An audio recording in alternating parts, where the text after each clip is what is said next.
The Wizarding World is full of iconic scenes and details from the books and movies. Universal is good at detail. Over here in Hogsmeade, you have the train, the castle, the 3 broomsticks, there's honeydukes. I could go on and on That's an and on. entirely different video. But there are all kinds of Easter eggs over here in Hogsmeade that if you're not looking for them, they are hard to find. Yeah, so what we're going to do in today's video is we are going to show you 8 hidden Easter eggs in Hogsmeade that you may be missing.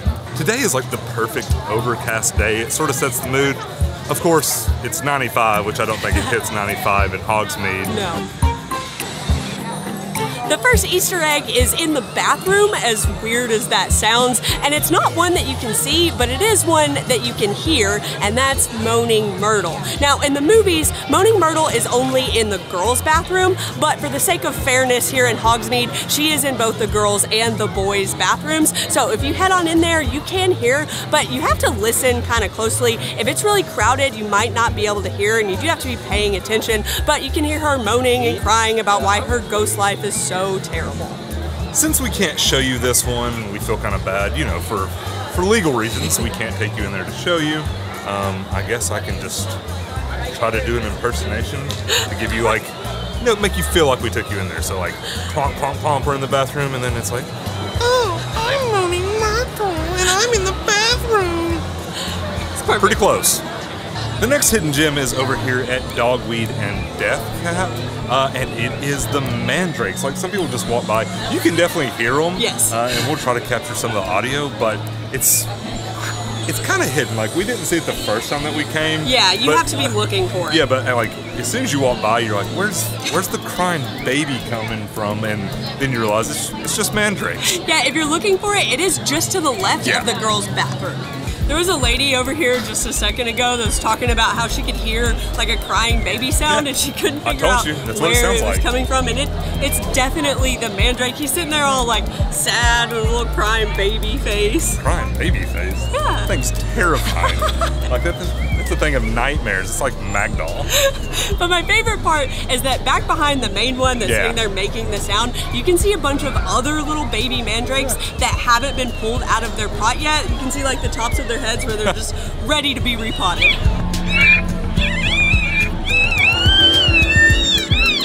So the next Easter egg is something that we've actually never done before, and I don't think a lot of people realize that you can even do it, and that's that you can send a postcard from the Outpost. So we're actually going to send somebody a postcard today. We're going to send them a postcard from here in Hogsmeade.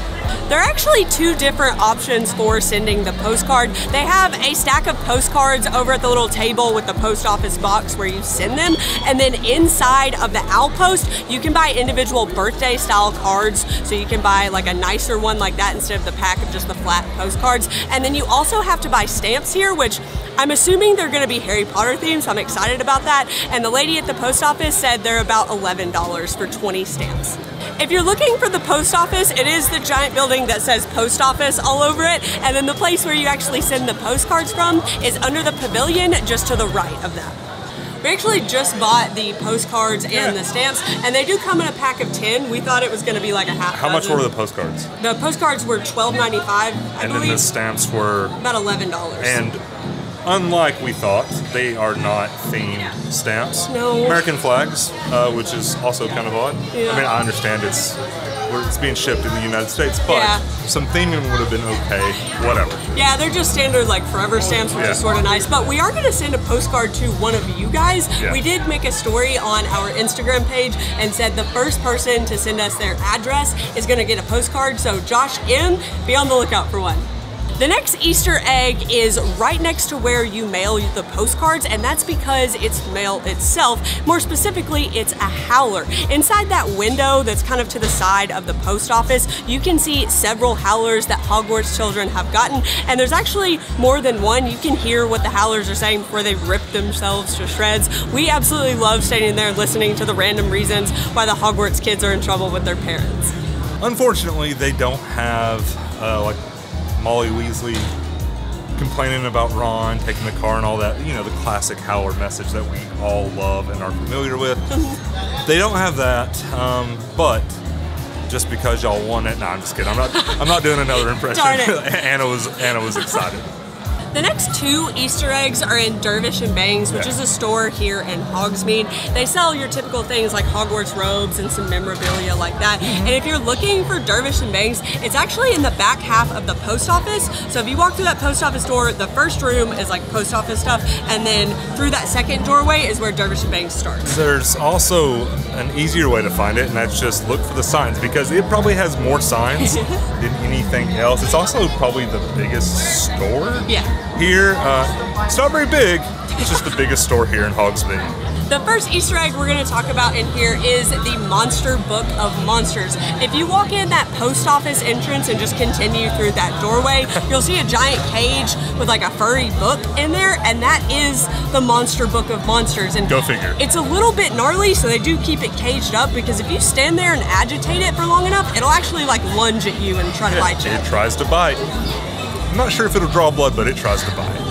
When we were in there earlier, there was this little girl who was like sitting there playing with it, like putting her fingers in the thing, and it lunged, and she like freaked out. It was like an adorable interaction, and that's what's fun about it, because I'm not sure if it's a timer, if you can set it off. I'm not positive. I don't know either. I think it's on a timer. It seems to be like pretty like regular intervals that it's doing it. So I wish it was like motion, and it might be. I mean, I could be completely wrong, but the other one is also in Dervish and Bangs, and it's one that, if you don't know what you're looking at, you would probably miss it. Yeah, and it's actually more than one thing. There are a couple like props that are from the movies up top in Dervish and Bangs. So it's like a 2-story building, and you have to look up to see these items. The first movie prop is some sleeping bags that you can see hanging over the banister. They're like a faded bluish color, and they have the Hogwarts emblem on them. So in the movies, there's a scene where all of the kids are gathered in the Great Hall, and they sleep there that night. So that's where those sleeping bags came from. And then there's a window up top in Dervish and Bangs, and if you look to the right of that window, it's kind of in the corner, and to the right of that, there's some globes that are up there, and apparently there are 2 globes that were in the movies as well. We don't know which 2, but 2 of them were. We really wish that some of the movie props, or they had movie props from the series for sale. They may have in the past, but I've never seen them. That would be fun. But now we do have to make our way over to Hagrid's, because the next thing on our list has to do with that ride queue. Inside the Hagrid's queue, one of the best queues, by the way. In one of the rooms, there are a bunch of dragon eggs. Some of them are cracked open, like dragons have hatched out of them. And there's also some cabinets along the wall. And if you look really closely in one of those cabinets, you can see the golden egg from the Triwizard Tournament. Yeah, it's the egg that Harry had to take up to the bathroom, and Moaning Myrtle wouldn't leave him alone. He had to like take it underwater to listen to the mermaids sing. To like for his next clue or whatever. It's that egg. We went through the queue 2 or 3 times before we ever saw it. We're about to make our way up to the castle, which is where the last Easter egg is. But I did want to mention, like, that's what I was talking about with Universal in details. Is that egg's not in a spot that you would necessarily even look. Like, it's kind of hidden in that cabinet. It's hard to see. Yeah, and there's stuff like that all over. Like, just because we're naming these 8, that doesn't mean that's even close to an exhaustive list.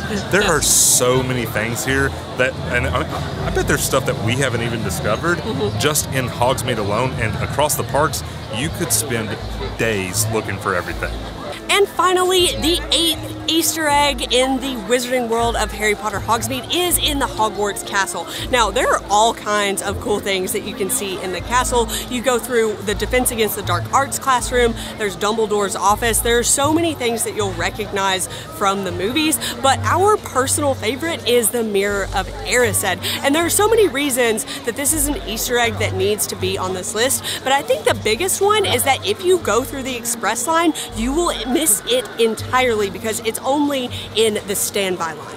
All the different props and scenes are the reason that we time and time again talk about how Forbidden Journey is the best queue in probably the entire park, like both parks combined. Like it's just so good. But right now, if I was looking in the Mirror of Erised, you know what I'd see? Me with some food, because I am starving. I'm like ravenous right now. But alright guys, that does it for today's video. We just wanted to do like a quick video about some of our favorite Easter eggs here in the Wizarding World. Leave us a comment in the comment section and let us know what's your favorite Easter egg that you have found. If you enjoyed this video, give us a thumbs up. You can hit that subscribe button and turn on that bell notification so you get an alert every time we post a new video. Thanks for watching.